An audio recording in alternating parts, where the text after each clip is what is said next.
शुभ संध्या, good evening. और आज हम फिर से उपस्थित हैं आपके साथ।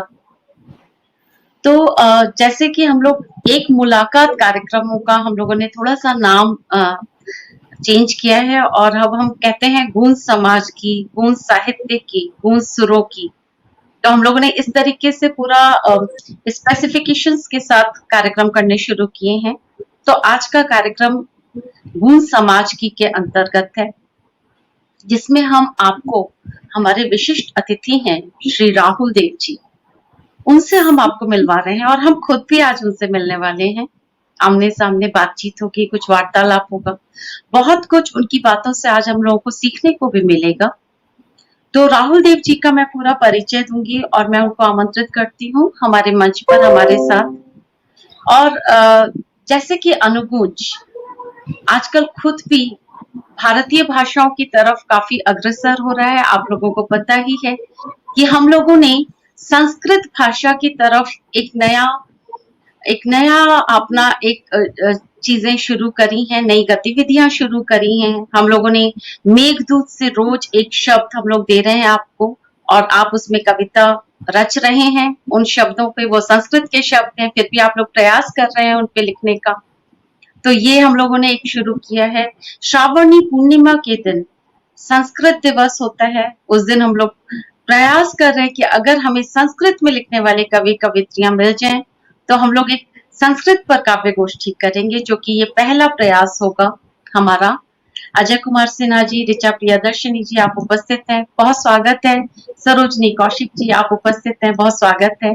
आप लोग जुड़ गए हैं, तो 6 लोग जुड़ चुके हुए हैं और मैंने उनके नाम लिए हैं जिनके कमेंट्स दिखे हैं मेरे को। तो बाकी लोग भी साथ में आते जाएंगे। मैं राहुल देव जी को मंच पर आमंत्रित कर रही हूँ।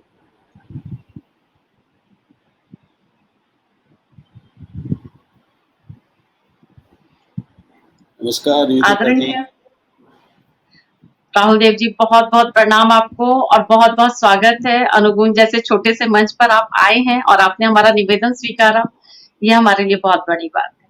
अरे आभारी तो मुझे होना चाहिए और मैं हूँ कि आपने ये अवसर दिया।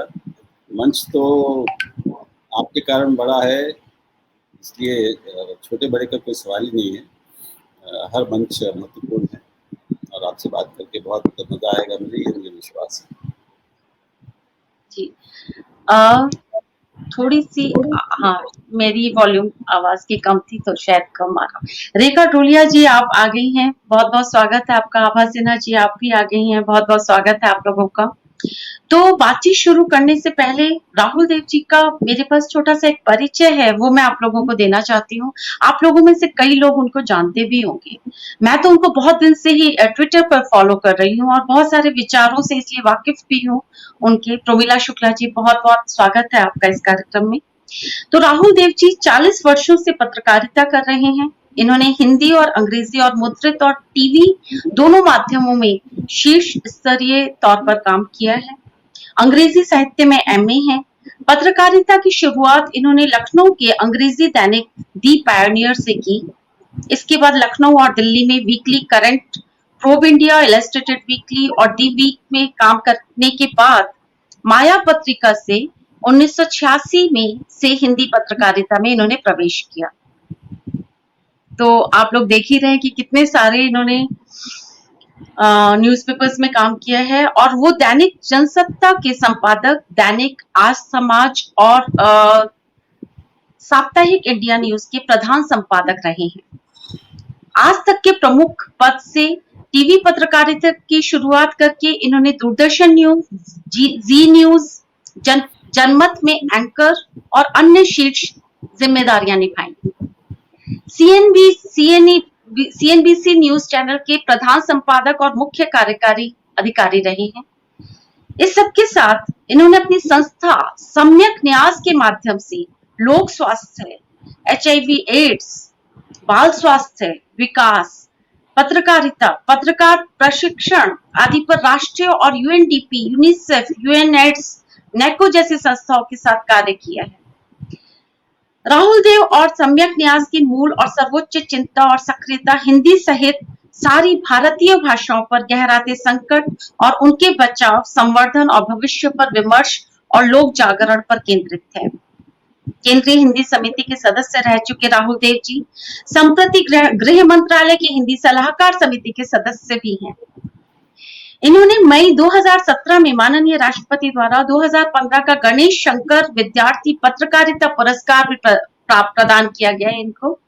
2015 से 2019 तक 16वीं लोकसभा में माननीय लोकसभा अध्यक्ष द्वारा गठित अध्यक्षीय शोध कदम के मानक सलाहकार भी रहे हैं और केंद्रीय हिंदी शिक्षण मंडल के शासी मंडल के सदस्य भी। तो ये परिचय इनका है और परिचय सुनकर के ही आप लोगों को ये इतना तो समझ आ गया होगा कि आज की जो वार्तालाप है वो हम लोगों को कुछ दे करके जाने वाली है, क्योंकि बहुत कुछ हमको राहुल देव जी से आज जानने को मिलेगा। तो ये प्रश्नोत्तर के फॉर्मेटिंग में ही होगा। ये थोड़े से जो मैंने अपने हिसाब से प्रश्न तैयार किए हैं और उसके बीच में वो भी अपने बारे में काफी चीजें बताएंगे। तो राहुल देव जी का इसी परिचय के साथ दोबारा हम बहुत स्वागत करते हैं और इसके साथ ही हम ये देख रहे हैं कि कौन कौन ने और ज्वाइन कर लिया है। सुषमा परमार जी और ऋचा प्रियदर्शिनी जी, आप दोनों का भी बहुत स्वागत है। अंजू कपूर गांधी जी, आपका बहुत स्वागत है। तो राहुल जी, मैं बता देती हूँ, ये अनुगुंज हमारी साहित्यिक और सांस्कृतिक संस्था है और इसका निर्माण जो हम लोगों ने इस संस्था को बनाया केवल 1.5 साल ही हुए हैं और हालांकि 19 जनवरी से ये बनी है संस्था पिछले साल और कोविड पीरियड में सारा ऑनलाइन कार्यक्रम ही चले हैं। इसमें काफी साहित्यिक कार्यक्रम और साहित्यिक कार्यक्रमों के साथ ही हम लोग ने काफी लोग जो समाज के लिए बहुत कार्य कर रहे हैं उनको भी बुला करके हम उनसे बात करते हैं। बहुत सारे एनजीओ के फाउंडर्स वगैरह भी आए हैं यहाँ पर। तो जब राहुल जी मैं आपके बारे में सोचती हूँ और जो आप काम कर रहे हैं उनके बारे में सोचती हूँ तो कुछ सवाल ऐसे होते हैं ना जैसे जो कि आप जैसे व्यक्तित्व से के साथ बात करनी अच्छी लगती है। तो एक मेरे दिमाग में एक हमेशा ये आता है कि भारत, इंडिया, हिंदुस्तान हमारे देश के 3 नाम हैं और इन तीनों नामों में भारत और हिंदुस्तान तो कहीं दिल में है, वो कहीं बाहर नहीं है, व्यवहार में नहीं है। और हम जो व्यवहार में हमारे इंडिया ही है, इंडिया को लेकर के ही हम चल रहे हैं। तो हम चाहे कितना भी कह लें, भारत और हिंदुस्तान केवल साहित्य तक ही सीमित रह गया है ये नाम।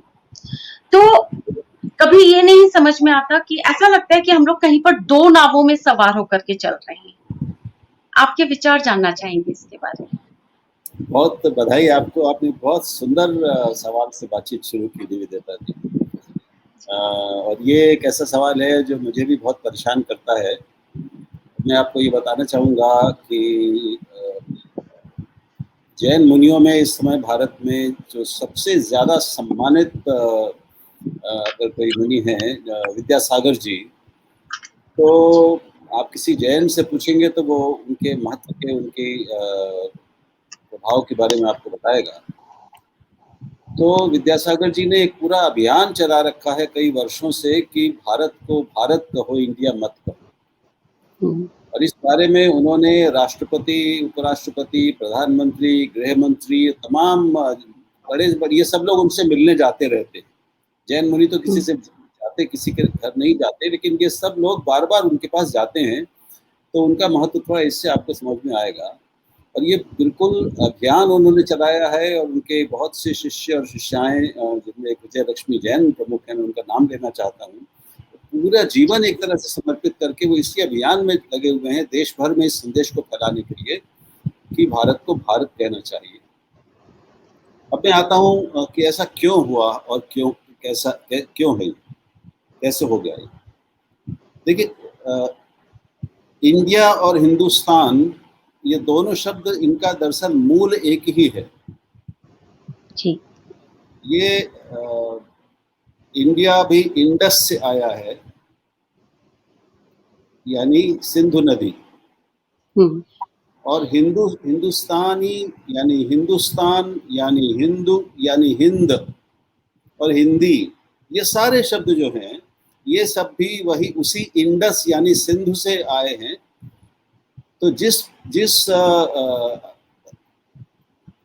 फारसी और पारसियों और अरब लोगों के साथ एक समस्या ये थी, सिंधु से उस पार के जो लोग थे, दक्षिण उत्तर पूर्व के, उत्तर पश्चिम के हमारे, जी। तो वहाँ वहाँ स का उच्चारण उनके यहाँ ह के रूप में होता है, वो स का उच्चारण नहीं कर पाते।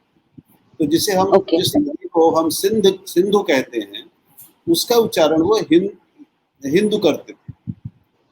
तो वहाँ इंडस भी वहीं से आया है, तो इंडस अंग्रेजी में इंडस नाम चल गया। लेकिन आप समझ गई होंगी कि इन दोनों शब्दों बिल्कुल। का हिंद और इंडस और हिंदू और हिंदी, हिंदुस्तान, ये सब और इंडस ये एक ही उस मूल से आए हैं। यानी स को ह कहने की जो एक कंठ का एक उच्चारण का दोष कह लें या विशेषता कह लें अरबों की, उसके कारण ये शब्द हो गए। जो भारत ने खुद अपने को नाम दिया हुआ है हजारों साल से, वो भारत है, भारतवर्ष है। और भी नाम रहे हैं, आर्यावर्त भी नाम रहा है। तो जैसे भारत की सीमाएं भी इस लंबे उसके कई हजार साल के इतिहास में छोटी बड़ी होती रही, विस्तारित होती रही, फिर संकुचित होती रही, जैसे कि राजनीतिक सत्ताओं में और साम्राज्यों में होता है, उनकी सीमाएं घटती बढ़ती रहती है, बदलती रहती है।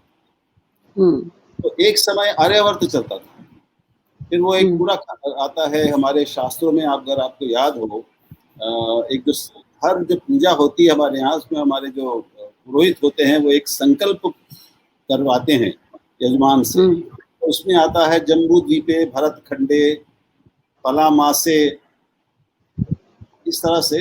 तो उसमें जम्बू द्वीप यानी पृथ्वी की भारतीय जो कल्पना है, उसमें 7 द्वीपों में ये पृथ्वी बटी हुई है, उसमें एक जम्बू द्वीप है। जम्बू द्वीप में भारतवर्ष नाम का स्थान है, भूमि है।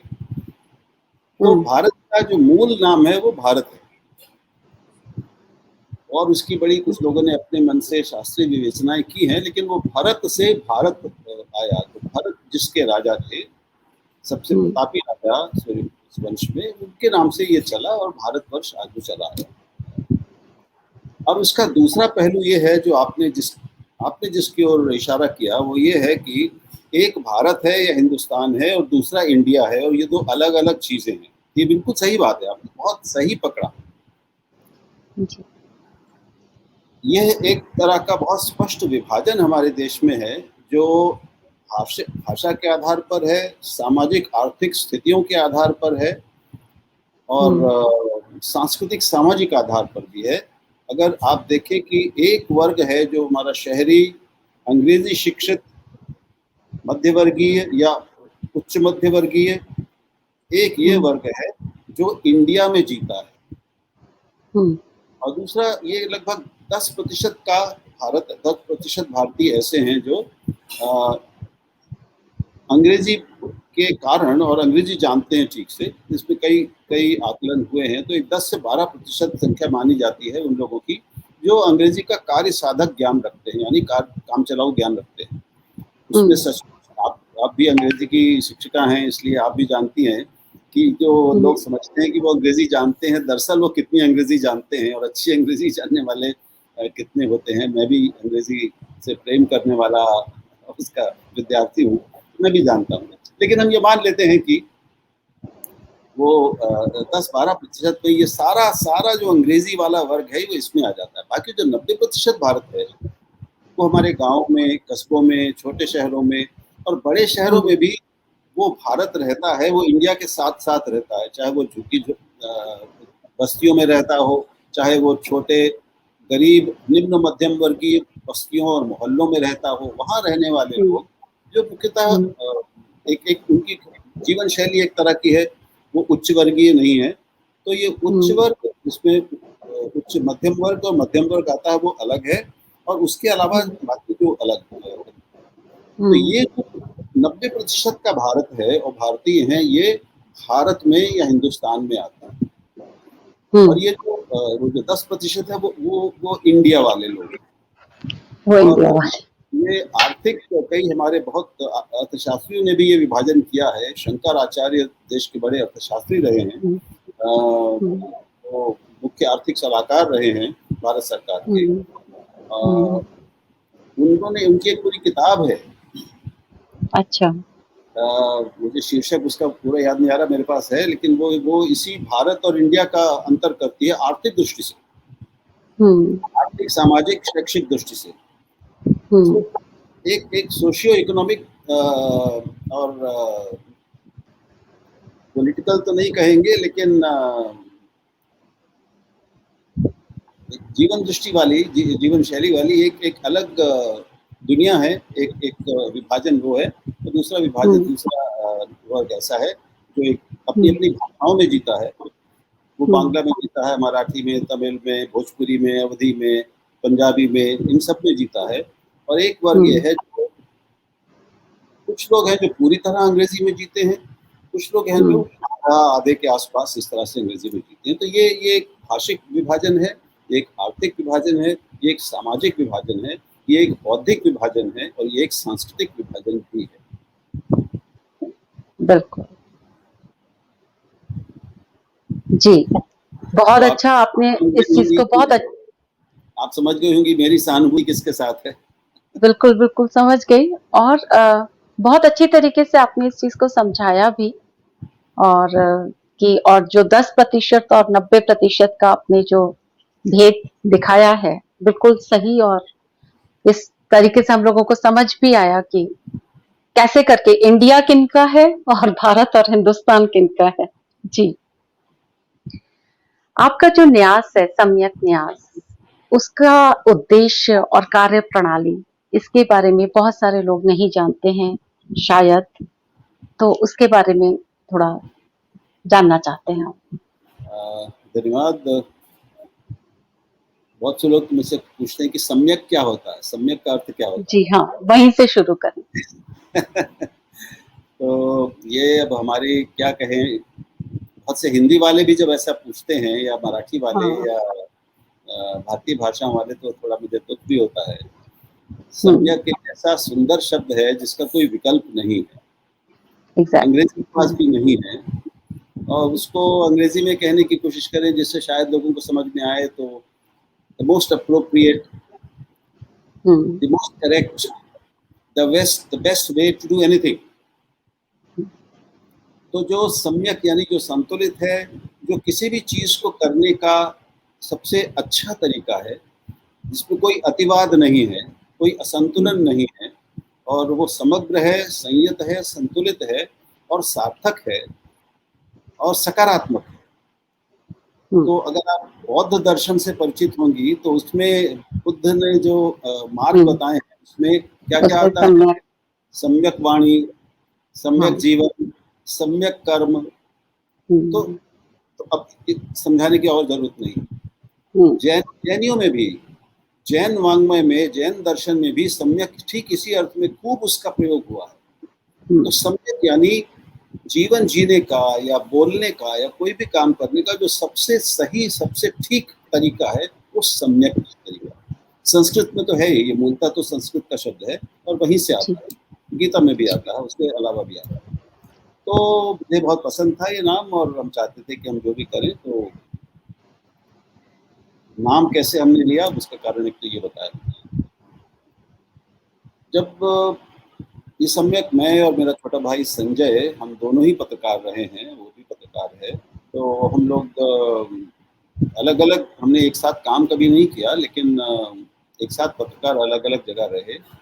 लेकिन हम दोनों की एक बुनियादी संस्कार, पारिवारिक, सामाजिक ऐसा रहा कि जो अपना मुख्य काम है, आजीविका जो है, उसके अलावा कुछ और भी करना है हमें। हमारी एक सामाजिक सक्रियता की भूमिका, और एक हुँ, अपने काम से आगे बढ़कर सामाजिक जिम्मेदारी निभाने की मनस्थिति और मन हमेशा रहा है। हुँ, तो दोनों ही हम जब अलग अलग अखबारों में या चैनल में काम करते थे, तो हमने ये बिना कोई रजिस्ट्रेशन कराए, जैसा कि शुरुआत हमेशा होती है, ऐसे ही कुछ काम करने शुरू किए, कुछ मित्रों के साथ, कुछ संस्थाओं के साथ। फिर वो उसमें बड़ी अंतर्राष्ट्रीय संस्थाएं भी जुड़ी, यूएनडीपी और संयुक्त राष्ट्र संघ की कई, और हमने पत्रकारिता प्रशिक्षण की काफ़ी किया, एचआईवी एड्स पे काफ़ी काम किया, बाल स्वास्थ्य पे काफ़ी काम किया, अलग अलग हुँ, रोगों पर, इन सब पे काम किया। लेकिन मुख्य जो हम दोनों के मन में ये था कि हमें भारतीय भाषाओं के लिए कुछ अच्छा करना है, सम्यक करना है। तो उसको लेकर हमने कई गोष्ठियाँ की, मुख्यतः दिल्ली और मुंबई में लोगों को जोड़ा, अलग-अलग भाषाओं के लोगों को अपने से जोड़ा, उनसे बात की, कई गोष्ठियों के माध्यम से मुख्यतः क्योंकि हम हिंदी में बात कर रहे हैं, मैं आज हिंदी का ही पत्रकार हूँ, लोग मुझे मुख्यतः इसी रूप में जानते हैं, बहुत कम लोग जानते हैं कि मैं कभी शुरुआत में तो मैं अंग्रेज़ी पत्रकार था और अंग्रेज़ी से मेरा कोई लेना-देना भी है, क्योंकि अंग्रेज़ी की जो जकड़ है भारत के समाज में, उसका मैं घोर शत्रु हूँ, ये सब जानते हैं। उसकी मैं अगर आप ट्विटर पे देखती हैं, तो मैं आलोचना करता रहता हूँ, अंग्रेज़ियत की आलोचना मैं बहुत करता हूँ, जबकि अंग्रेज़ी भाषा से मुझे बेहद प्रेम है। बहुत तो मुझे बहुत प्रिय है। बहुत अच्छा बोला आपने, अंग्रेजी भाषा और अंग्रेजियत दोनों चीजें अलग हैं। जी, पूरी तरह आपसे ज़्यादा इसको कौन जानता है। तो भाषा के रूप में अंग्रेजी तो बहुत सुंदर है, बहुत समृद्ध है और उससे हमें कितना कुछ मिलता है और मिल सकता है। लेकिन वो इस देश की प्रमुख भाषा हो, वो दूसरी सारी भारतीय भाषाओं को दोयम दर्जे का बना के वो एक तरह से राज्य करे, ये मेरे लिए उतना ही असह्य है और उसकी इस प्रतिष्ठा से और उसकी इस जगह से मैं इतनी ही घोर घृणा करता हूँ, जितनी उस भाषा से मैं प्रेम करता हूँ। हम जिसे अंग्रेजी में लव हेट रिलेशनशिप कहते हैं, ठीक वैसी है मेरी रिलेशनशिप। तो हमने ये देखा कि अंग्रेजी धीरे-धीरे सारी भारतीय भाषाओं के लिए बहुत गहरा संकट बन चुकी है। वो धीरे-धीरे सारी भारतीय भाषाओं को खा रही है। अंग्रेजी नहीं, भाषा नहीं, अंग्रेजी और अंग्रेजियत से हम भारतीयों का जो सम्मोहन है, हमें जो उसका नशा है, हमने उसको जितना सर पे चढ़ा रखा है, कई भाषा भ्रांतियों के कारण, उसके कारण धीरे-धीरे सारी भारतीय भाषाएं कमजोर हो रही हैं और उनका भविष्य मुझे बहुत ज़्यादा अंधकारमय दिखता था। ये कम से कम 20-25 साल पहले ये मेरा चिंतन और चिंता शुरू हो गई थी। और वो अपनी बेटी को देखकर शुरू हुई। वो अंग्रेजी माध्यम में पढ़ती थी मुंबई में और मैंने देखा कि वो उसकी भाषा कैसे बदल गई थी, जबकि हमारे घर में सब कुछ हम दोनों पति पत्नी हमेशा से केवल हिंदी में ही बात करते रहे। मैं हिंदी का पत्रकार, मैं सब जगह हिंदी की ही बात करने वाला व्यक्ति, भाषण हो, लेखन हो। लेकिन मैंने अपनी बेटी और उसकी जो सहेलियां, जो दोस्त थे, जिन्हें पीयर ग्रुप कहते हैं, आप जानती हैं, उनका भाषा व्यवहार देखा, उनकी मानसिकता देखी, उनकी बदलती हुई मानसिकता देखी, उनका थोड़ा मनोवैज्ञानिक अध्ययन करने की कोशिश की और इस तरह के लोगों की, उनके बच्चों की तो मुझे समझ में आ गया कि ये बच्चे जो एक बार शुरुआत से ही प्राइमरी से ही अगर वो अंग्रेजी माध्यम में पढ़ गए, तो वो फिर किसी भारतीय भाषा में होंगे नहीं होंगे। और ये हम सबका अनुभव यही होगा। हमें से अधिकांश लोगों के बच्चे अंग्रेजी माध्यम में पढ़ रहे होंगे। हम और आप जिस पीढ़ी के हैं, मुझे आपके पृष्ठभूमि के बारे में नहीं मालूम, लेकिन हमारे जैसे लोग सब अपनी-अपनी भाषाओं से ही सीखकर बढ़कर आए हैं और अंग्रेजी का हमने अभ्यास ठीक-ठाक कर लिया है, तो अब हम उसमें अपने सारे काम कर सकते हैं, उसमें हम साहित्य भी रच सकते हैं, हम भाषण भी दे सकते हैं। लेकिन वो हमने सीखा है, कोशिश करके सीखा है, अभ्यास करके सीखा है। लेकिन जो आज की पीढ़ी है, जो हमारे बच्चों की पीढ़ी है, और हम अब तो मैं उसके और आगे वाली इसमें जाने वाला हूँ, जब मैं शायद नाना बनूंगा, उसके इंतजार में हूँ। तो हमारे और हमारे बच्चों के बच्चों की जो पीढ़ी है, जो अंग्रेजी माध्यम में पढ़ रही है, क्योंकि हम भी उसी 10% वाले में आते हैं, हम भी उसी 1 या 2% का जो उच्च वर्ग है भारत का, हम उसमें आते हैं। हम भारत के प्रतिनिधि नहीं हैं, लेकिन भारत के लिए जो सारी नीतियां बनती हैं, जो सारा प्रशासन चलता है, जो भारत पर जो राज होता है, वो सब इस 10% वाले लोगों के कारण ही और इन्हीं के द्वारा होता है। ठीक है ना? तो जो असली प्रभु वर्ग है, रूलिंग क्लास, वो ये 10% है। वो 10% है। ठीक है ना? बिल्कुल ठीक बात। तो ये जो बच्चे प्राथमिक से कक्षा 1 से अंग्रेजी माध्यम में पढ़ रहे हैं, ये अपनी अपनी भाषाओं को बोली के रूप में तो इस्तेमाल करते हैं, आज भी करते हैं, हाँ, लेकिन एक समूची भाषा के रूप में उनकी सारी अपनी अपनी भाषाएं, हिंदी, बांग्ला, मराठी, आप बांग्ला में देख लें जो हो रहा होगा, मैं जानता हूँ बांग्ला में क्या हो रहा है। धीरे धीरे वो सारे बच्चे ये अपनी अपनी भाषाओं से, अपने घर की भाषाओं से, अपनी संस्कृति की भाषा से, माता पिता की भाषा से अलग हो रहे हैं, कटते जा रहे हैं। उनकी आंतरिक भाषा बदल रही है। और संकट ये है कि हमारी जो ये विराट भाषाएं हैं, जो हमारी इतनी सशक्त भाषाएं हैं, ये सब कई कई हजार साल पुरानी भाषाएं हैं, चाहे वो बांग्ला हो या वो मराठी हो या तमिल हो, तेलुगु हो, कन्नड़ हो, मलयालम हो, संस्कृत हो, आपने संस्कृत का उल्लेख किया, और हिंदी करीब 1000 साल 1100 साल पुरानी है। इन्हीं भाषाओं के माध्यम से ये, जिसे हम भारतीयता कहते हैं, भारतीय संस्कृति कहते हैं, भारतीय सभ्यता कहते हैं, और भारतीय वांग्मय, भारतीय ज्ञान कहते हैं, वो तो सारा इन भाषाओं के माध्यम से ही हम तक आज तक यहाँ पहुंचा है ना। अंग्रेजी के माध्यम से तो नहीं पहुंचा, लेकिन 200 साल के अंग्रेजी शासन ने, और जो उन्होंने हमारी भाषा, शिक्षा की भाषा को बदला, प्रशासन की भाषा को बदला, न्याय की भाषा को बदला, उसके कारण आज 300 साल में, यानी मैं पिछले 200 साल को शामिल कर रहा हूँ और उसके बाद आज़ादी के बाद के 70 साल अभी और मैं आगे, तो 300 साल में हम पाएंगे कि सारी भारतीय भाषाएं लगभग बोली बन गई हैं, बोली बनती जा रही हैं। और एक समूची भाषा को जानना होता है तो उसमें 3 काम जरूरी होते हैं, आप जानती हैं। बोलना समझना एक काम, पढ़ना दूसरा काम, और लिखना तीसरा काम। जब तक किसी भाषा में तीनों काम नहीं करते, तब तक हम ये नहीं कह सकते कि हम सचमुच उस भाषा के हैं या उसको ठीक से हम बरत रहे हैं। हमारे जीवन की वो एक महत्वपूर्ण भाषा है, बड़ी भाषा। आज अधिकांश ये जो 10% लोग हैं, 10% भारतीय हैं, इंडिया वाले, उनके लिए हिंदी हो या वो बांग्ला हो या मराठी हो, उनकी अपनी जो भारतीय भाषा है वो केवल बोलियां हैं जिनमें वो हल्की फुल्की बातचीत करते हैं। कोई एकेडमिक बात करनी हो, कोई गंभीर बात करनी हो, कोई बौद्धिक विमर्श करना हो, तो वो अंग्रेजी के सिवा कुछ कर ही नहीं सकते। बिल्कुल सही बोल रहा है।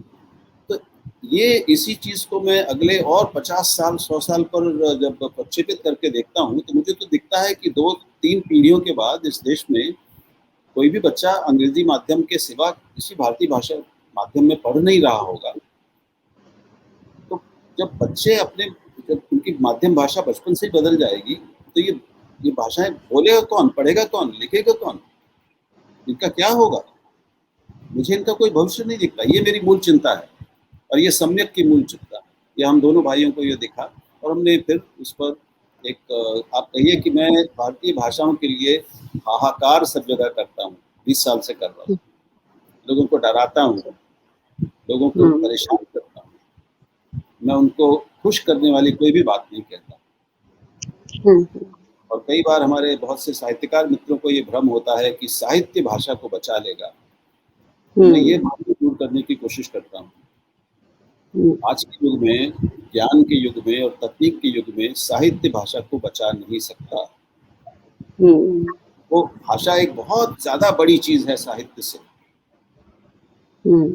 जब तक शिक्षा में भाषा नहीं है, जब तक न्याय में भाषा नहीं है, जब तक प्रशासन में भाषा नहीं है, जब तक जीवन के सभी महत्वपूर्ण कार्य क्षेत्रों में भारतीय भाषा नहीं है, तब तक अकेला आप महानतम साहित्य रच लें तो भी भाषा को नहीं बचा पाएंगे। ये चिंता है और ये चिंतन है, और इसी पे हम लगे हैं। बहुत अच्छा बोला आपने, और ये एक्चुअली समस्या तो है ही। तो राहुल जी, जब हम समस्या देखते हैं और जब समाधान देखते हैं, तो समस्या और समाधान के बीच में इतनी बड़ी खाई होती है कि समाधान तक तो हम पहुंच ही नहीं पाते, क्योंकि जो समाधान है, आपने खुद भी कहा कि हम जो प्राथमिक शिक्षा से जो शुरू करते हैं, जहाँ पे बच्चों के अंदर बीज डल रहे हैं भाषाओं के, उस समय हमने अंग्रेजी, इसमें जो आज की युवा पीढ़ी है ना, मतलब मेरा विचार ये है कि हम उनकी गलती कैसे बोल सकते हैं। अब जैसे मेरी बेटियों को मैंने अंग्रेजी माध्यम में पढ़ाया, तो इसमें आज मेरी जो छोटी बेटी है, उसके अंदर भी मेरे जैसे लिखने की कला आई है, वो भी कविताएं लिखती है, लेकिन वो अंग्रेजी में लिखती है, क्योंकि अभिव्यक्ति का माध्यम उसने अंग्रेजी ही चुना। तो जैसे हमने हिंदी माध्यम में पढ़ाई करी है, तो हमारा जो थॉट्स होते हैं, हमारे जो विचार होते हैं, वो ऑटोमेटिकली हिंदी में ही आते हैं, वो अंग्रेजी में नहीं आते, तो हम हिंदी में लिखते हैं। तो ऐसे ही जो उनके विचार हैं, वो अपने आप से उनके अंग्रेजी में ही आते, क्योंकि उन्होंने पढ़ाई लिखाई उसमें करी है। तो समाधान, मेरे ख्याल से समाधान यही है कि, लेकिन अब ये जो समाधान है प्राथमिक शिक्षा, तो क्या हम सारे प्राइवेट स्कूल्स में बदलने वाले हैं कि भाई प्राथमिक शिक्षा और जो शिक्षा का माध्यम है उसको क्या हम हिंदी में करने वाले हैं? क्योंकि 6 सब्जेक्ट्स होते हैं, और 6 सब्जेक्ट्स में, विषयों में केवल हिंदी एक ऐसा विषय है जो हिंदी में पढ़ाया जाता है। बाकी सारे सब्जेक्ट, मतलब अगर इनका बस चले तो हिंदी भी अंग्रेजी में पढ़ाई जाए, तो ऐसा है बाकी सारे विषय। जी, मैं समझ गया।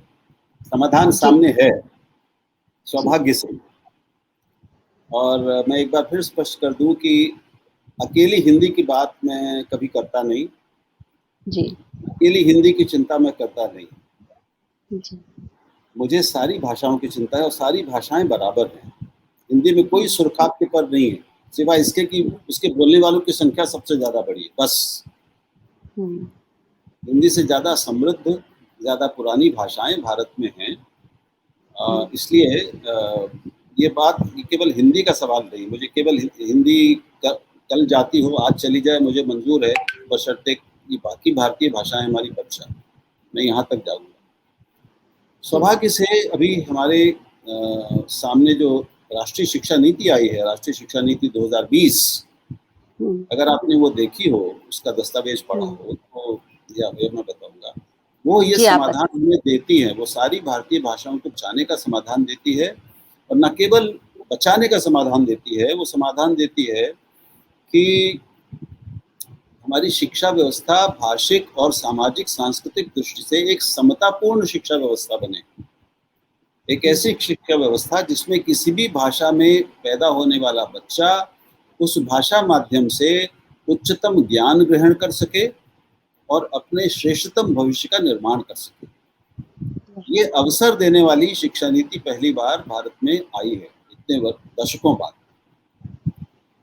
वो नीति ये साफ कहती है कि ये नीति प्राथमिक शिक्षा में जहाँ बात है, ये निजी और सरकारी दोनों विद्यालयों पे समान रूप से लागू होगी।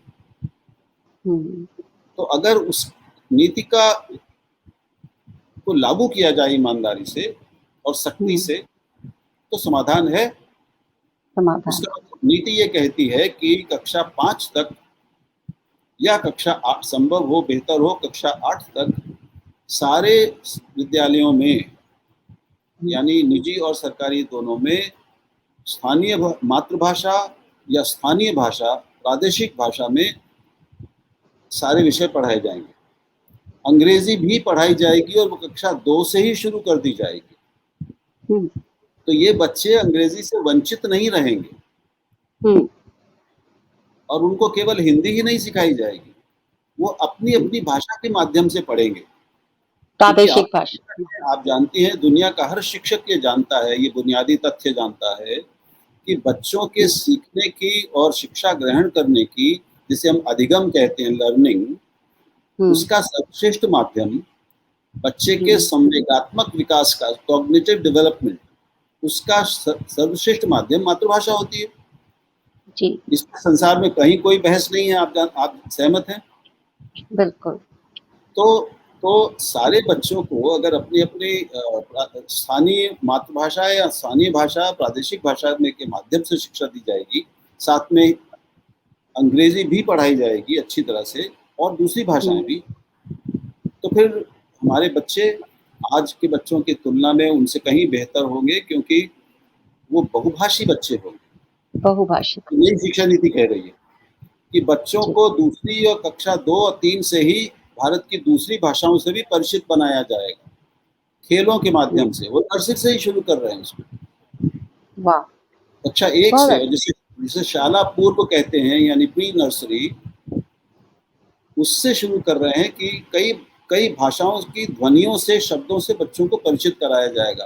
खेलों के माध्यम से, संगीत के माध्यम से, गीतों के माध्यम से, कविता, कहानी, नाटक के माध्यम से, और खेल, सबसे बड़े खेल, खेल। उसमें बहुत हुँ, प्रयोग होते हैं। हुँ, तो और इसके बाद जब इस शिक्षा व्यवस्था से बच्चा निकलेगा और उसमें अच्छी अंग्रेजी सिखाया जाना उसमें शामिल है, उसमें अंतर नहीं है। हुँ, लेकिन जी। जो बच्चे का बौद्धिक आधार बनेगा, शैक्षिक आधार, वो अपनी मातृभाषा बनेगी या स्थानीय भाषा बनेगी। तो इसमें जी। कोई समस्या तो है नहीं, किसी भी बच्चे को उसकी अंग्रेजी कमज़ोर नहीं होगी, हुँ, उसकी अपनी भाषाएँ मज़बूत होंगी। अपनी भाषा विषयों मज़बूत। विषयों की समझ उसकी बेहतर होगी, क्योंकि कोई थोपी हुई पराई भाषा उसका माध्यम भाषा नहीं होगी। तो उसको अभी जो हम कल्पना नहीं कर सकते, करोड़ों बच्चों को जिनको अंग्रेजी माध्यम में डाल दिया जाता है, जी। एक भारतीय भाषा वाले परिवार और परिवेश से आकर सीधे उसको अंग्रेजी के माहौल में डाल दिया जाता है, उसके साथ क्या-सी मानसिक हिंसा होती है, उसके हुँ, मनोविज्ञान कितना बुरा बुरा प्रभाव पड़ता है, ये हमें पता नहीं, इस पे बहुत शोध हुआ है। हुँ, तो लेकिन हमारे यहाँ अब वो एक बहुत लंबी बात हो जाएगी, कि एक अंग्रेजी माध्यम निजी विद्यालयों की जो इसमें अर्थव्यवस्था, जी, जी, जी, उनकी बोलिए। आर्थिक ताकत इतनी भयानक है कि उससे हुँ, लड़ने की हिम्मत इस देश की सरकार में भी नहीं। हुँ, और सारे दुर्भाग्य से इन 70 सालों में पूरे देश में हर भारतीय को ये संदेश उसके दिलो-दिमाग में बैठा दिया गया है हुँ, कि अगर बच्चों को आगे बढ़ाना है तो उनको अंग्रेजी सिखाओ, अंग्रेजी माध्यम में डालो। कि अगर हुँ, उन्होंने कक्षा 1 से ही अंग्रेजी नहीं पढ़ी, लोगों का बस चले, तो वो गर्भ से ही अंग्रेजी के माहौल दे दें बच्चों को। हुँ, लेकिन ये दिमाग में बैठा दिया गया है कि अगर उन्होंने शुरू से ही अंग्रेजी माध्यम उनको नहीं मिला तो वो पिछड़ जाएँगे, पिछड़ जाएँगे। कि वो बिल्कुल गाड़ी छूट सही। जाएगी, उनके जीवन के जो हाँ, आगे बढ़ने के उनके अवसर नहीं मिलेंगे। ये एक घोर अज्ञानपूर्ण और घोर मूर्खतापूर्ण समझ हुँ, आत्मसात कर दी है पूरे देश ने, एक राष्ट्रीय समस्या है। जी, और शिक्षकों ने इसको दूर नहीं किया, इस भ्रम को दूर नहीं किया, क्योंकि जो निजी विद्यालय हैं, और निजी विद्यालय इस समय ज़्यादा प्रभावशाली हैं, आप भी जानती हैं। सरकारी बिल्कुल। स्कूलों में लोगों का विश्वास ही नहीं रहा, कोई वहाँ उनको भेजना नहीं चाहता। उनके सामने ये वो बंद हो रहे हैं, क्योंकि वहाँ छात्र नहीं जा रहे हैं। तो या तो हुँ, बंद हो रहे हैं, या वो अपने-अपने भाषा माध्यम को छोड़कर अंग्रेजी माध्यम के बन रहे हैं। तो एक बहुत विराट संकट पैदा हो गया। संकट पैदा हो। और आज ही इसके कुछ आंकड़े आए हैं। अब बहुत लंबी बात हो जाएगी, जी। उसमें आज थोड़ा और बात कर लेंगे बाद में। अ, तो समाधान एक है, आपने जो जी, समाधान की बात की कि समाधान है, समस्या समाधान है, बट वो ये कि मतलब, उसको एक बात और कह कड़ाई दूँ, कड़ाई हाँ जी, बिल्कुल, बिल्कुल, बिल्कुल। ये जो संकट है, ये दरअसल केवल भाषा का संकट नहीं है, हुँ, ये पूरी भारतीय सभ्यता और संस्कृति का संकट है। जी, क्योंकि आप किसी भी भाषा के हों, लेकिन हुँ, हम भारतीय जो अपने को मानते और कहते हैं, तो वो भारतीयता का मतलब क्या है? वो भारतीयता किसमें निहित है? हुँ, इसके जितने भी स्रोत हैं, वो हमारी भाषाओं के स्रोत हैं। बिल्कुल। अगर हम ऐसे भारतीय हों और हमारे बच्चे ऐसे भारतीय हों जो किसी भी भारतीय भाषा में कुछ भी पढ़ ही ना पाएँ, हुँ, ना केवल ना पढ़ पाएँ, लेकिन पढ़ने में रुचि ही नहीं हो उनकी, तो वो क्या हमारा कोई आध्यात्मिक ग्रंथ, कोई धार्मिक ग्रंथ, हमारा जो अपार संस्कृत का जो महान कोश है, उसको कभी जी, पढ़ेंगे? क्या वो हुँ, रामचरितमानस पढ़ेंगे? हुँ, क्या वो मराठी की ज्ञानेश्वरी पढ़ेंगे? अगर वो हुँ, बंगाल के हैं, तो क्या वो रवींद्रनाथ की बांग्ला कविता और बांग्ला लेखन को पढ़ेंगे? क्या वो शरत चंद्र को पढ़ेंगे? हुँ, और क्या पढ़ने में उनकी रुचि होगी? हुँ, फिर क्या उनकी शास्त्रीय संगीत में रुचि होगी? हुँ, अपनी संस्कृति को जानने की उनकी रुचि होगी, और उसकी जो उनका बोध कैसे बनेगा? तो भाषा भाषा जब बदलती है, भाषा पहले ये समझना चाहिए कि भाषा है क्या? हुँ, भाषा केवल संप्रेषण का, संवाद का माध्यम नहीं है कि आपने कहा मैंने समझ लिया, मैंने कहा आपने समझ लिया। ये भाषा हम्म की अकेली भूमिका नहीं है, ये बहुत छोटा काम हम्म है। उसकी ज़्यादा बड़ी भूमिका है कि वो हमारा निर्माण करती है, हमारी चेतना का निर्माण करती है। हम्म वो हमारे बहुत व्यक्तित्व सही। को वो हमारे व्यक्तित्व को गढ़ने वाली शक्ति है। हम्म जैसे हमारा शरीर हमारे माँ के गर्भ में गढ़ा जाता है, वैसे हम्म हमारे अंतःशरीर को, हमारे व्यक्तित्व को, हमारे स्व को, सेल्फ, हम्म उसको गढ़ने का काम हमारी भाषा और हमारा जो जिस भाषिक परिवेश में हम जन्म लेते और बड़े होते हैं, वो परिवेश, वो गर्भ है जिसमें हमारा व्यक्तित्व, हमारा सामाजिक सांस्कृतिक व्यक्तित्व ढलता है और गढ़ा जाता बहुत है। जब हमारी बहुत भाषा अच्छा। बदलती है, तो हमारी चेतना बदल जाती है, सब कुछ बदल जाता है। और हम्म ये हम अपने बच्चों में देख सकते हैं। हम्म उनकी पसंद नापसंद बदल जाती है, उनके हम्म खान-पान के तौर तरीके बदल जाते हैं, तौर पह तरीके। पहनने के तौर तरीके बदल जाते हैं, जीवन शैली बदल जाती है, जीवन की आकांक्षाएँ, महत्वाकांक्षाएँ बदल जाती हैं, हम्म सपने बदल जाते हैं, बिल्कुल सही। संगीत का शौक बदल जाता है, होता है ना? बिल्कुल ठीक जीवन है। शैली बदलती है और जीवन दृष्टि बदलती है, हम्म उनकी नैतिक चेतना बदलती है, उनकी सांस्कृतिक चेतना बदलती है, उनकी सामाजिक चेतना बदल जाती है। और वो कहाँ की हो जाती है? मैं उत्तर प्रदेश में हूँ, मान लीजिए कि मैं बांग्ला के वातावरण में चला जाऊँ और मैं पूरी तरह हम्म वहाँ का हो जाऊँ, तो मेरी भारतीयता में कोई कमी नहीं आएगी, हम्म क्योंकि ये सारी भाषाएँ हमारी इनसे मिलकर ही भारतीय संस्कृति बनी है, तो हम किसी भी हम्म भाषा में हों, हम भारतीय रहेंगे। लेकिन जब हम हम्म अंग्रेज़ी के हो जाते हैं, तो अंग्रेज़ी चूँकि यहाँ की नहीं है, तो अंग्रेज़ी जब आती है या कोई भी भाषा आती है, तो अपने साथ एक पूरा सांस्कृतिक, सामाजिक परिवेश और संदर्भ और इतिहास लाती है।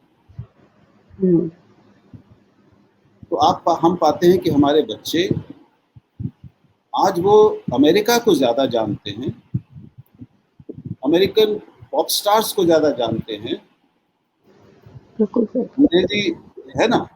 और अंग्रेज़ी एकदम सही। साहित्य को भी ज़्यादा जानते हैं, जो साहित्य पढ़ते हैं बच्चे, लेकिन वो बिल्कुल सही भारत बात। के बारे में कम कम जानते हैं और जानने में बहुत रुचि भी नहीं है उनकी। हम्म ऐसा महसूस करती हैं आप? बिल्कुल बिल्कुल महसूस करते हैं हम। तो ये संकट है कि ये बच्चे, जब इन हमारे बच्चों का ये हाल है, तो जब इनके बच्चे होंगे और इनके बच्चों के हम्म बच्चे होंगे, तब तक स्थितियाँ कहाँ चली गई होंगी? बिल्कुल सही बात। तो जो भारतीय आज से 50 साल या 40 साल बाद जो भारत होगा, जो भारतीय होंगे, जो आज के आंकड़े जो आए हैं उनके हिसाब से लगता है कि वो अगले 50 साल में सब के सब भारतीय बच्चे अंग्रेजी माध्यम में ही पढ़ रहे होंगे, शुरू से लेकर अंत तक। तो वो भारतीय कैसे होंगे? किस तरह के भारतीय होंगे? कितने भारतीय? हम्म वो भारत हम्म कैसा होगा? वो भारत को कैसे जानेंगे? एक जो बिल्कुल। राष्ट्रबोध होता है, यानी मैं भारतीय हूँ, ये कहने का हम्म जो मेरा बोध है, hmm sense of Indianness, sense of being an Indian, hmm what do it mean for them? Correct. बिल्कुल सही। ये एक, तो असली संकट ये भारतीय सभ्यता का संकट है कि आज हमारी आज के बाद 2 या 3 पीढ़ियों के बाद एक ऐसी पीढ़ी आएगी और धीरे-धीरे वो पीढ़ी आ चुकी है, आज से हो चुका है शुरू, जो बिल्कुल। सिर्फ़ नागरिकता से और अपने रंग हम्म रूप से भारतीय होगी, दिलो-दिमाग से पूरी तरह अमेरिकन हो चुकी होगी। वो यूरोपियन बिल्कुल भी ठीक। नहीं होगी, क्योंकि यूरोप भी नहीं जानते हमारे बच्चे। नहीं। यूरोपीय संस्कृति अमेरिकन संस्कृति से 1000 गुना ज़्यादा समृद्ध है, हम्म लेकिन वो भी जानते नहीं। हमारे यहाँ पश्चिम का मतलब है अमेरिका। हाँ बिल्कुल बिल्कुल सही कह रहे हैं आप। तो ये there be third rate American clones. Hmm ये मेरी चिंता है। हम्म एक जहां हम समाधान की बात करते हैं, तो जो टर्मिनोलॉजीज हैं, एक सवाल भी है, हमारे सदस्य हैं उत्पल कांत मिश्रा जी, इन्होंने भी लिखा है कि उस भाषा में कैसे ज्ञान प्राप्त करेगा ये भी बता दें। मेडिकल जैसे सारे विज्ञान की टर्मिनोलॉजी तो इंग्लिश या अन्य भाषा में, तो ये भी एक समस्या है। हाँ, नहीं, नहीं, बहुत अच्छी, बहुत मैं इस पे आने ही वाला था, मैं इंतज़ार कर रहा था कि आप ये पूछें या कोई पूछे। जी, क्योंकि ये तो बहुत स्वाभाविक प्रश्न है हाँ, कि उच्च शिक्षा में क्या होगा? प्राथमिक हुँ, शिक्षा में आपने अपनी भाषा में पढ़ा लिया बच्चों को। जी, उच्च शिक्षा में क्या होगा? इंजीनियरिंग कैसे पढ़ेंगे? मेडिकल कैसे पढ़ेंगे? मैनेजमेंट कैसे पढ़ेंगे? हुँ, ठीक है ना? हुँ, कानून कैसे पढ़ेंगे? जी, तो आज ही 2.5 घंटे की एक चर्चा में मैं शामिल था, जी, जिसमें आईआईटीज़ और एनआईटीज़ जो नेशनल इंस्टीट्यूट्स ऑफ टेक्नोलॉजी हैं, जो करीब 30-31 हैं भारत में, हर प्रदेश में एक है। इनके हुँ, निदेशक थे, पढ़ाने हुँ, वाले थे और उसमें यही विषय था कि भारतीय भाषाओं में उच्च तकनीकी शिक्षा कैसे हो। हुँ, ये मैं सबको जानकारी दे दूँ कि प्रधानमंत्री ने कुछ दिन पहले पिछले साल ये घोषणा की थी कि इंजीनियरिंग और मेडिकल की पढ़ाई अब भारतीय भाषाओं में संभव होगी। अच्छा, इसके बाद शिक्षा मंत्रालय सक्रिय हुआ, खूब सक्रिय हुँ, है। कई समितियाँ हुई, कई बैठकें हुई, मैं भी शामिल रहा हूँ उसमें हुँ, और इस पर एक बाकायदा कार्यक्रम बन चुका है, लगातार बन वाह! रहा है, काम हो रहा है और मैं हुँ, जानकारी देना चाहूँगा अपने मित्र को कि इस सत्र से कम से कम 2 एनआईटीज़ में जमशेदपुर और इलाहाबाद हुँ, प्रथम वर्ष में हिंदी से भी इंजीनियरिंग की पढ़ाई शुरू हो जाएगी। 3 विषयों में सिविल इंजीनियरिंग, मैकेनिकल इंजीनियरिंग और इलेक्ट्रिकल इंजीनियरिंग। ग्रेट, बहुत वो अच्छा, वो कोई संस्कृत वाली पढ़ाई नहीं होगी, उसमें जो टर्मिनोलॉजी हुँ, होगी वो अंग्रेज़ी की ही टर्मिनोलॉजी का इस्तेमाल किया जाएगा, जिसका इस्तेमाल हो रहा है सब जगह। हुँ, लेकिन जो पढ़ाने का माध्यम होगा, जो पाठ्य पुस्तकें होंगी, जो जो जिसे हम टीचिंग मटीरियल्स कहते हैं, शिक्षण सामग्री होगी, वो हुँ, अंग्रेज़ी में तो उपलब्ध होगी ही, लेकिन साथ में हिंदी में भी होगी और ये हुँ, प्रक्रिया जब आगे बढ़ेगी, तो ये सारी भाषाओं में होने वाला है। जो हुँ, अखिल भारतीय तकनीकी शिक्षा परिषद है, यानी एआईसीटीई, जो हुँ, सारी टेक्निकल शिक्षा को संचालित करती है देश में, उसने सबको ये छूट दी है और ये आग्रह किया है सारी तकनीकी विद्यालय महाविद्यालयों से कि वो भारतीय भाषाओं में पढ़ाई करने की तैयारी करें, उसकी शुरुआत करें। उसके जो हुँ, अध्यक्ष हैं सहस्त्र बुद्धे जी, उन्होंने अद्भुत क्रांतिकारी काम किया। मैं इन चूँकि हुँ, प्रक्रिया में शामिल हूँ, इसलिए आपको जानकारी दे रहा हूँ और अपने मित्रों को भी हुँ, जानकारी दे हुँ, रहा हूँ। जी, तो किसी को भी अंग्रेजी वंचित नहीं कराया जाएगा। हुँ, अभी तो जेईई की परीक्षा होती है, जिससे सब आप जानते हैं, जेईई से ही सब इंजीनियरिंग जी, में जाते हैं। उसमें आज भी हुँ, 15% बच्चे भारतीय भाषाओं में परीक्षा देते हैं और हुँ, उत्तीर्ण होते हैं। परीक्षा ही नहीं देते, हुँ, परीक्षा तो बहुत ज़्यादा देते हैं, जो उत्तीर्ण होते हैं। यानी ये अपनी-अपनी भाषाओं के माध्यम से लिखते हैं और ये पास होते हैं। 15% हुँ, ऐसे बच्चे हैं। लेकिन वहाँ जाते ही ये आईआईटी में जाते हैं, एनआईटी में जाते हैं, तो इन सब कुछ एकदम अपनी भाषा से अंग्रेज़ी के माहौल में आ जाते हैं। तो बहुत बड़ी संख्या में बच्चे ऐसे हैं, जो 1 या 2 साल सिर्फ़ अंग्रेज़ी सीखने से जूझते रहते हैं।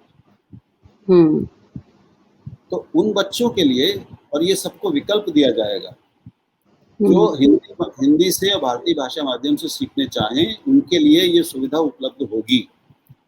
तो अंग्रेज़ी हुँ, ही मजबूरी है, कुछ भी हमें समझ में आए ना आए, लेकिन अंग्रेज़ी में ही पढ़ना है, उसी में सुनना है, उसी में बोलना है, उसी में लिखना है, ये जो हुँ, बाध्यता है, उसको दूर कर रहे हैं।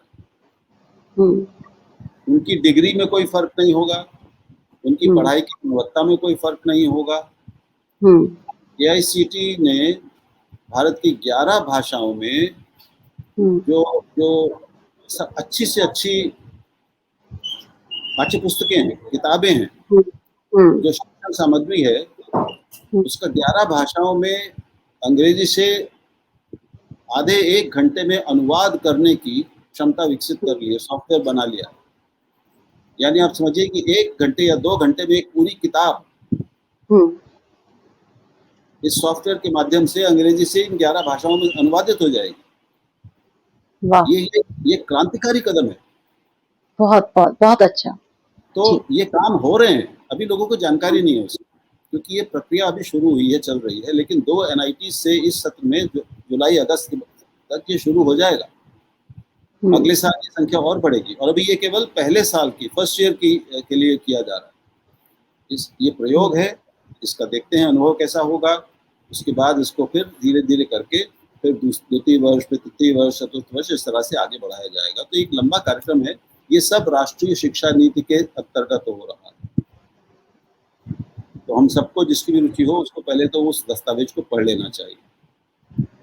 बिल्कुल, बहुत अच्छा। अंग्रेजी को भगाया नहीं जा रहा, अंग्रेजी में जो पढ़ना चाहेगा उसको पूरा मौका रहेगा, वो तो पढ़ ही रहा है, आज सब कुछ उपलब्ध है। लेकिन जिनको अंग्रेजी के कारण दिक्कत होती है, वो दिक्कत दूर हो जाएगी, वो अपनी भाषा के माध्यम से तकनीकी पढ़ाई कर सकेंगे। इसके बाद अभी ये हम लोगों ने इंजीनियरिंग की शिक्षा में उठाया है, फिर इंजीनियरिंग के दूसरी तरह की, अभी 3 तरह की इंजीनियरिंग, बाकी को भी शामिल किया जाएगा। इसके बाद फिर मेडिकल पर आएंगे। तो समाधान है, दुनिया के सारे विकसित देश अपनी अपनी भाषा में सारा उच्च शिक्षा करते हैं, सारा शोध करते हैं, सब कुछ करते हैं। बहुत अच्छी बात है कि नहीं? बिल्कुल। संसार के जो 20 सबसे अमीर देश हैं, उसमें केवल 5 देश ऐसे हैं जो अंग्रेजी भाषी हैं। रूस, जापान, कोरिया, पूरा यूरोप यानी फ्रांस, जर्मनी, इटली, स्पेन, छोटा सा देश इजराइल जो आज टेक्नोलॉजी में कहाँ पहुंच गया है देखिए। ये सब किस भाषा में अपनी पढ़ाई करते हैं, किस भाषा में शोध करते हैं, किस भाषा में साइंटिफिक रिसर्च करते हैं, सब अपनी अपनी भाषा में करते हैं।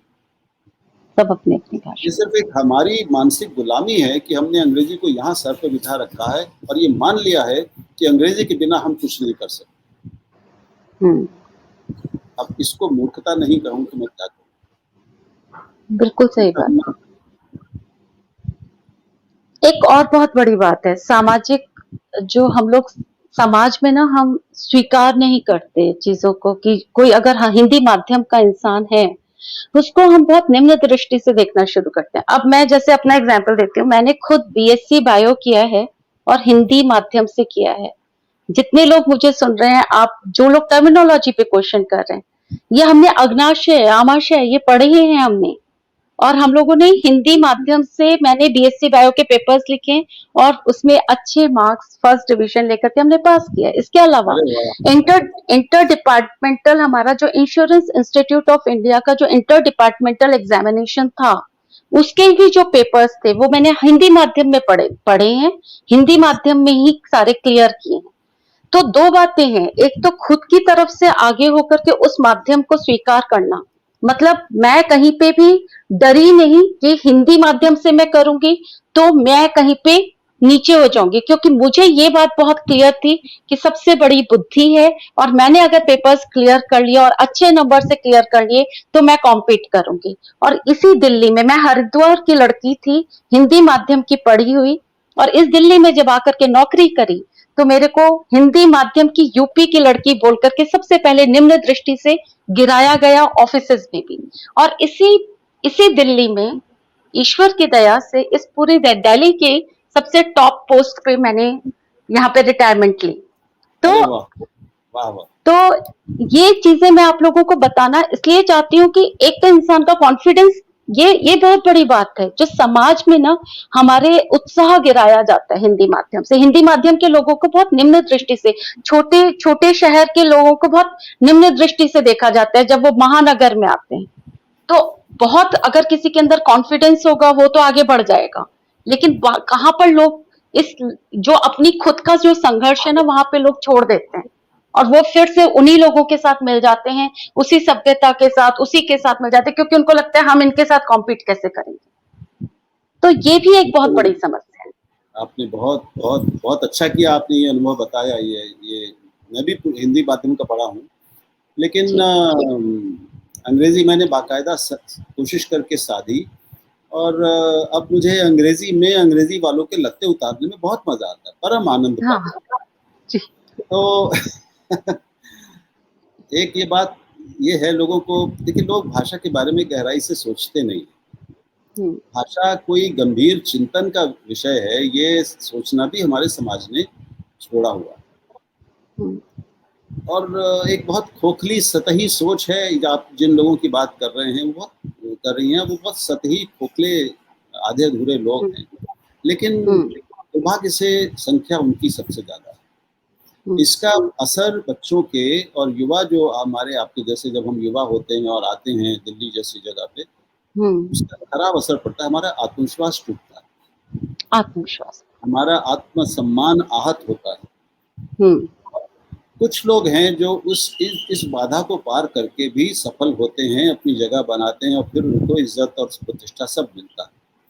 जी। लेकिन बहुत से ऐसे बच्चे हैं, बहुत से युवा हैं, हर साल करोड़ों की संख्या में जो रोज़ थोड़ा-थोड़ा मरते हैं इसके कारण। हुँ, बहुत जिनका सही बोल रहे हैं आप। आत्मसम्मान और आत्मविश्वास अ, रोज़ खंडित होता है। ये जो अंग्रेज़ी से प्रभावित अंग्रेज़ियत की सोच वाली हमारी खोखली सोच है समाज की, वो हुँ, खंडित करती है। ये हुँ, देश का कितना बड़ा देश की युवा प्रतिभा का कितना बड़ा नुकसान है, ये इसका हम कल्पना नहीं कर सकते, आकलन नहीं कर सकते हुँ, कि जो जो समय और शक्ति और प्रतिभा नए ज्ञान का निर्माण करने में लगनी चाहिए, वो कुंठित हो जाती है और नष्ट हो जाती है। हुँ, बिल्कुल सही कह रहे हैं। ये एक बहुत बड़ी बात है। मैं सबसे यही कहूँगा कि अपनी भाषा पर आप मज़बूती से खड़े हों, तो आप और आप में आत्मविश्वास हो और श्रम करने हुँ, की का संकल्प हो, तो आपको दुनिया की कोई ताकत रोक नहीं सकती। बिल्कुल सही। ये आपकी मानसिक शक्ति पर निर्भर करता है कि आप उससे प्रभावित हो जाते हैं इस माहौल से या नहीं हुँ, होते हैं और आगे बढ़ने को तैयार हैं। मनुष्य प्रकृति से बहुभाषी है।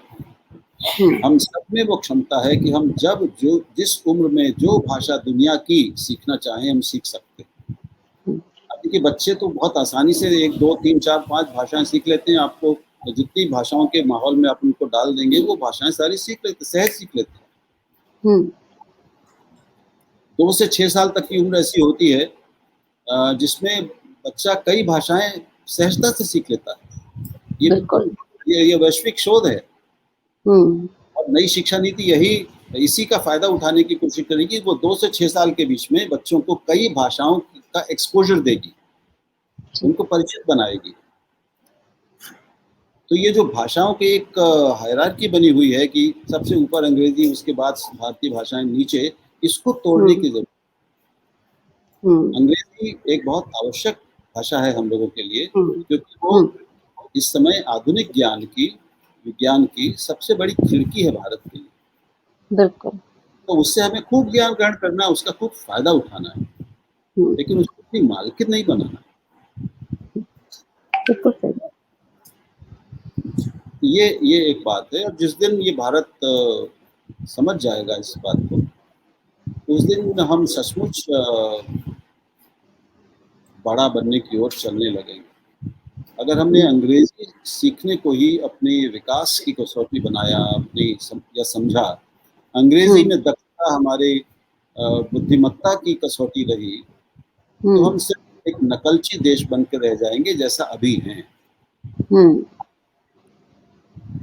बिल्कुल। विज्ञान और ज्ञान में भारत का जो अगर आप प्रति 1 लाख पर जो अनुपात है उसको देखें, तो दुनिया में सबसे नीचे बैठता है क्योंकि 130 करोड़ की जनसंख्या के हिसाब से जितने नोबेल पुरस्कार हमको ज्ञान और विज्ञान में मिलने चाहिए थे, उसमें हम हुँ, नीचे एकदम धरती पे पड़े हुए हैं।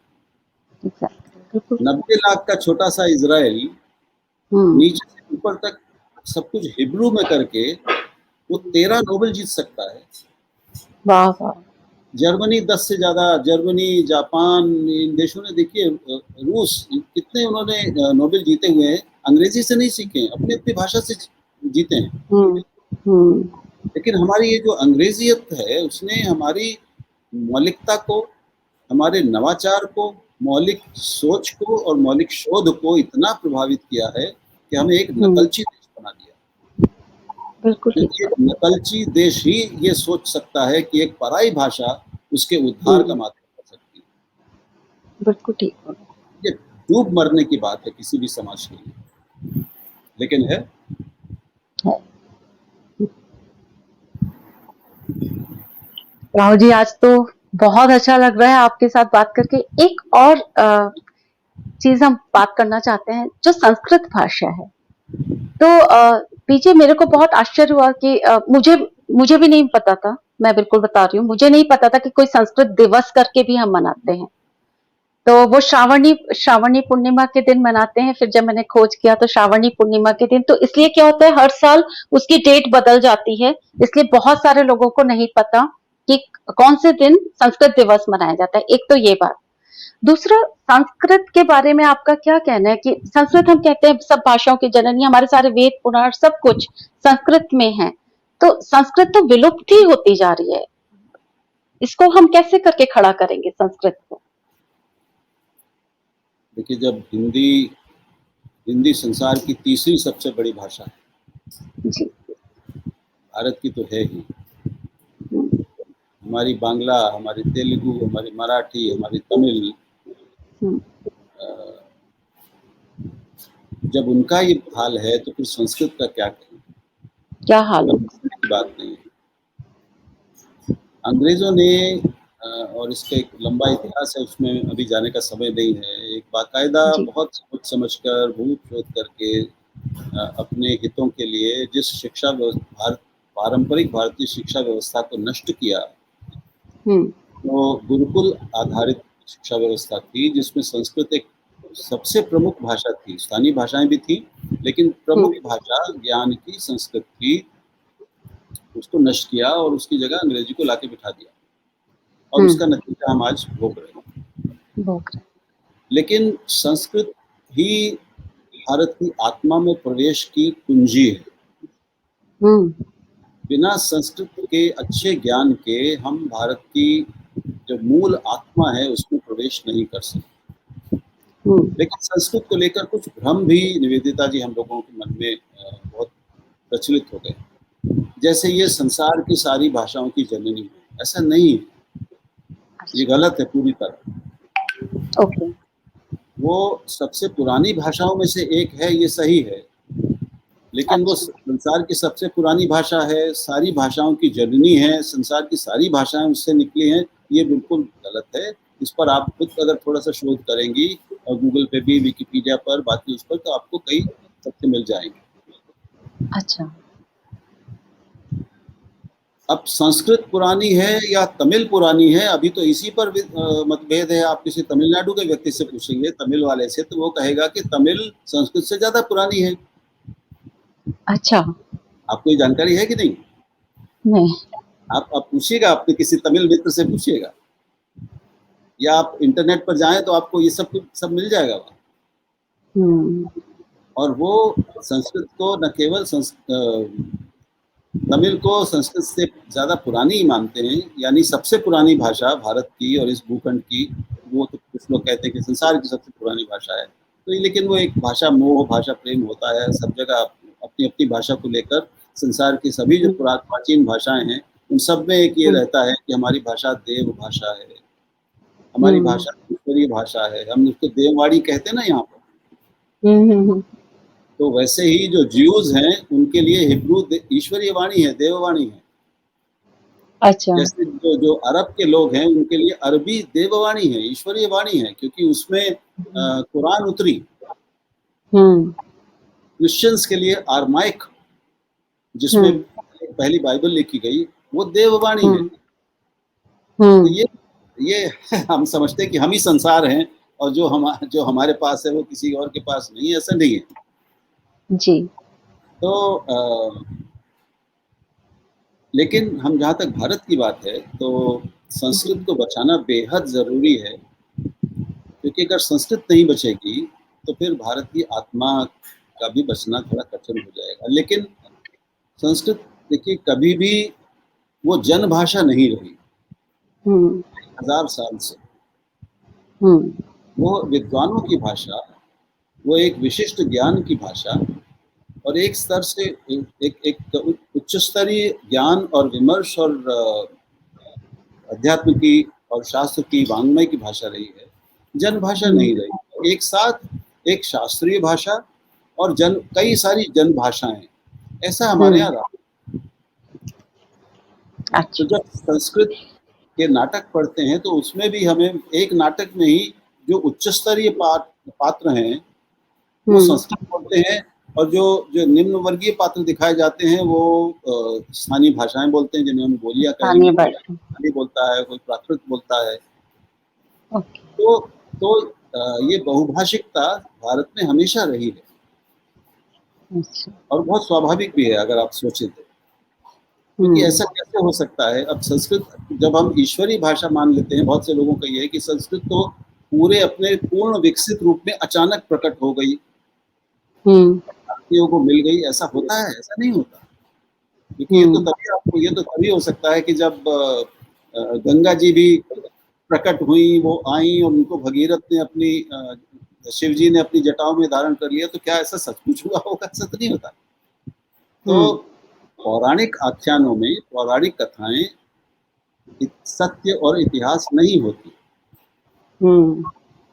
हर भाषा का जन्म जो होता है, अब आप जानती हैं कि मनुष्य का जन्म, सबसे पहला हम्म। मनुष्य कहाँ हुआ, इस पर आज तक शोध चल रही है। लेकिन माना जाता हम्म। है कि निएंडरथल से होमोसेपियंस जब वो बना, ये कई लाख हम्म। वर्षों की प्रक्रिया है, और ये सब अब तथ्य सामने आ चुके हैं और आज भी लगातार हम्म। शोध। तो हम्म। अफ्रीका में सबसे पहले मनुष्य का हम्म। जन्म हुआ, ऐसा माना जाता है। तो हम्म। जो आदिम मनुष्य थे, उन्होंने अफ्रीका से फिर बाकी संसार के दूसरे इलाकों में कई लाख वर्षों में, हजार वर्षों में हम्म। वो हम्म। और जाके वहां बसे। हम्म। हमारे बहुत से आदिवासियों का मूल स्थान भी भारत में भी वो अफ्रीका से जोड़ा जाता है, निकलता है। हम्म। हम्म।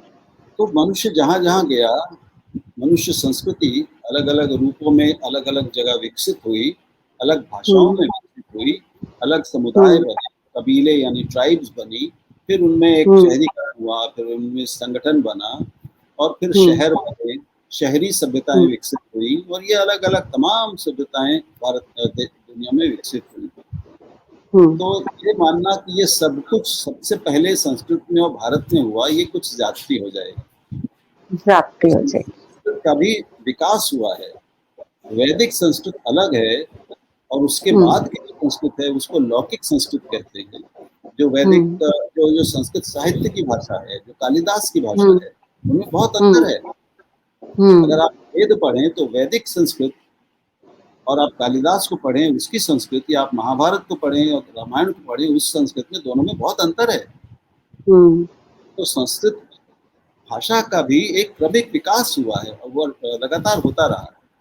लगातार होता ये एकदम ऐसा नहीं है कि वो अवतार की तरह प्रकट हो गई, जैसे अवतार हमारे प्रकट हो जाते थे, आकाशवाणी हो जाती थी।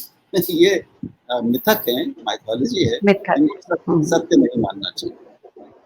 हम्म। बहुत सारा कुछ सीखने को मिला आज इस 1 घंटे के सेशन में, और मतलब अभी भी ये लग रहा है कि समय कम है। राहुल जी, आप कोई कविताएं वगैरह भी रचते हैं क्या? कुछ साहित्य में रुचि है? बिल्कुल नहीं। बिल्कुल नहीं है। मैं तो ये तो मेरा धर्म बनता है कि अतिथि से एक बार पूछ लूं, हो सकता है बहुत अच्छे कविता लिखते हो और हमने कविता ही नहीं सुनी।